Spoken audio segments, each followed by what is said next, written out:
Hi guys, and welcome back to Positively Diverse. I'm here again with Sheila, part 3 of our episode on Sheila's approach to curing her vitiligo.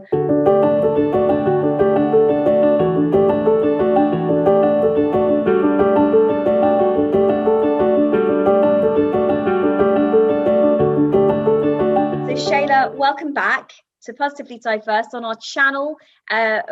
With everybody else watching, it's really wonderful that you're here with us. And I know last week we had such a positive interview about mindset and determination and, you know, being on this pathway to this is what I'm going to be focusing on doing.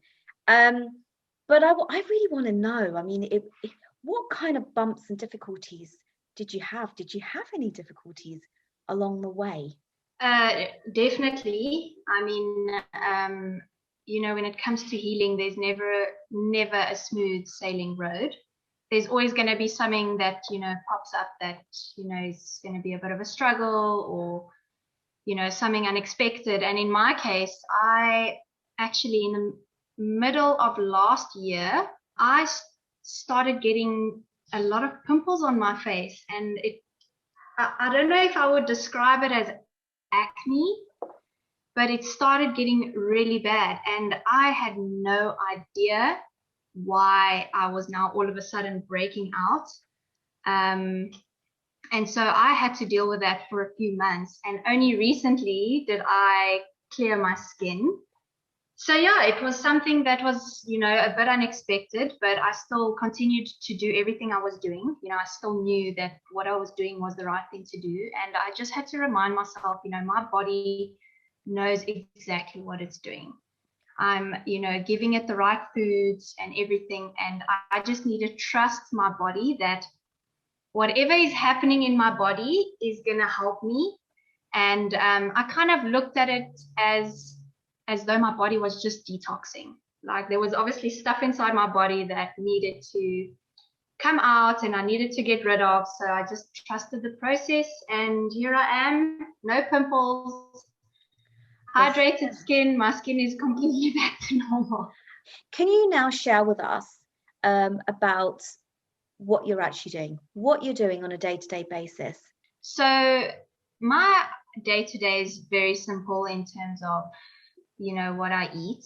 I wake up in the morning and the first thing that I do is I drink a glass of water. Right. First thing I do, I have my glass of water just to flush out whatever needs to be flushed out first. And I start juicing. My juicing and my smoothies the first thing that I do in the morning. It probably takes about an hour to do. And then I am off to the gym, 1 hour of pure exercising, getting the heart rate up, sweating it out. And I then come back home and I have my breakfast. I have my oats for breakfast. It includes seeds, nuts, a bit of honey. I have recently gone gluten-free. Right. Because of the research that I've seen. So I'll have my gluten-free oats. And yeah, that's pretty much my breakfast. In the afternoon, that's my main meal. I have a huge big bowl of salad, raw vegetables, leafy greens, can add nuts in there. And yeah, it's just, I add a lot of broccoli and cauliflower and peppers and onion and garlic and spinach and anything that is raw vegetables will definitely go into my salad. Can have some potatoes and some brown rice if you feel like some carbs or something warm, you know, to have with your salad. And at night, I just have a bowl of vegetable soup. You know, you can have a slice of bread with it. I just have a very plain seeded bread. It doesn't have gluten. It doesn't have yeast or sugar.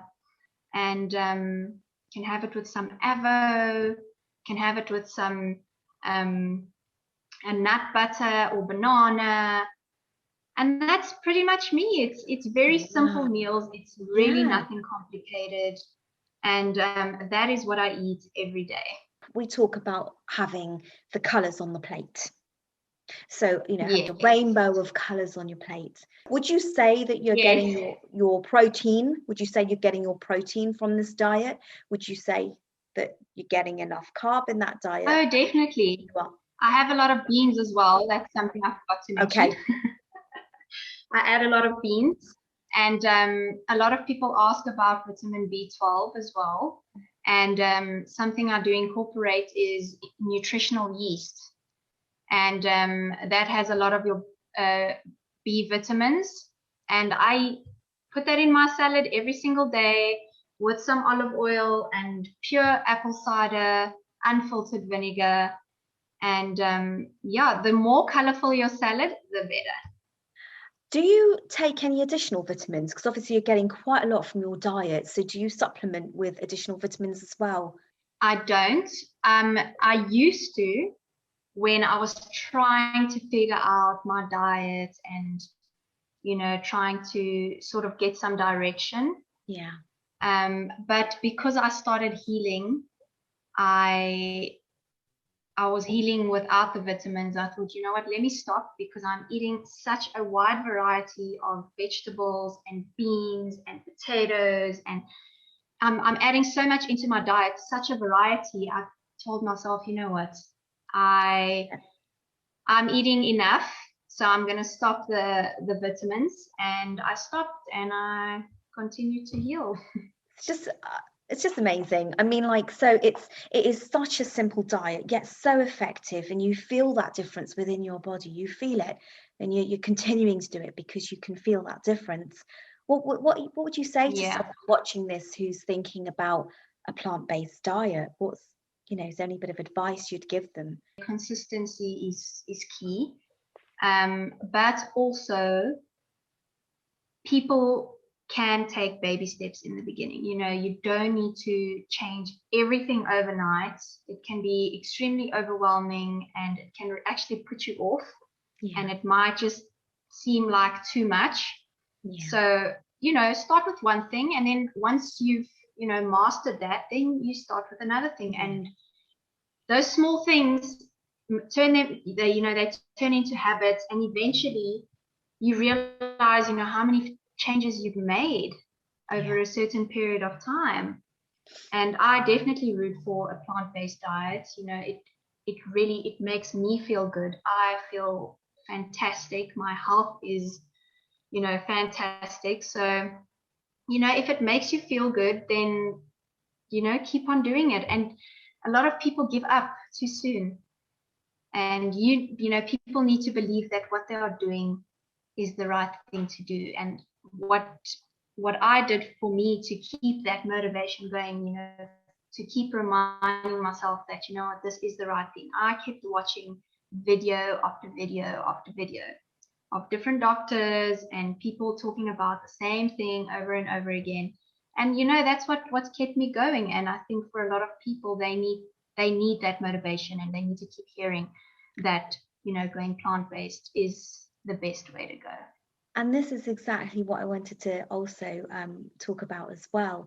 The fact that you've been following people who've, you know, continued to motivate you. Who are you following, and where do you get your inspiration from? So I follow quite a few people, but funny enough, neither of them had vitiligo. They either had cancer, right? And the ones that did have cancer, one is called Chris beat cancer. He survived cancer, and, you know, by going plant-based and all of that. He did have surgery before he knew about plant-based, but then his cancer came back, and he decided he's not going through surgery again. And he went completely plant-based, and he is thriving. Another person that I do follow is Dr. Lorraine Day. Right.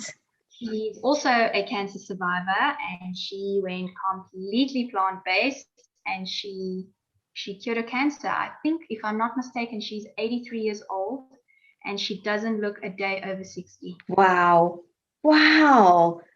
I would also want to mention because it is accessible to a lot of people, is a documentary on Netflix. It's called What the Health, and a lot of it, sums up, why I do what I do. And it's just an eye-opener on, the medical industry and going plant-based and what causes a lot of diseases. So fantastic. This is an amazing way just to sum up, the amount of information you've given us, through your interview. It's wonderful, Sheila. What the Health is on Netflix.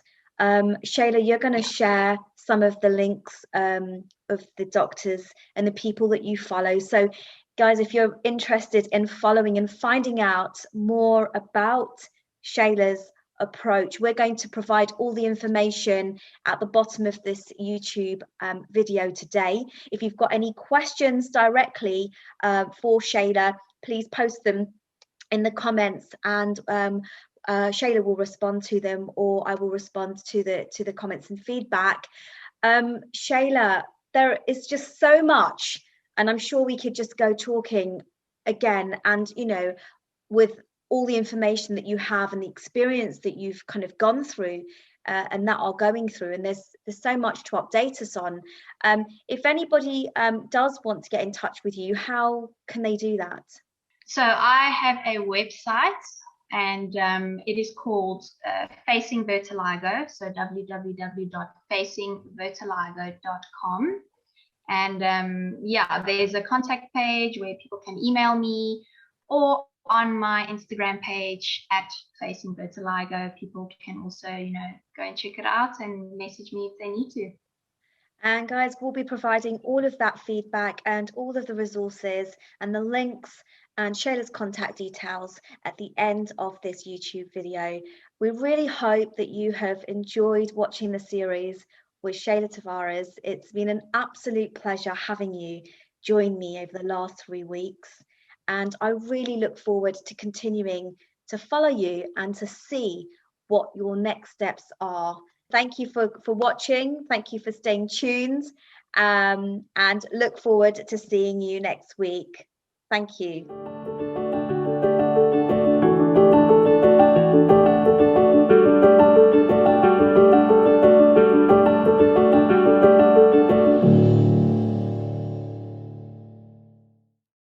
Thank you for watching the video. If you liked the content and you liked what you saw, don't forget to hit the like button below and subscribe to my channel, where I'll be sharing more content with you. If there's something that you would like me to talk about, please pop it in the comments below. See you next time. Stay positive.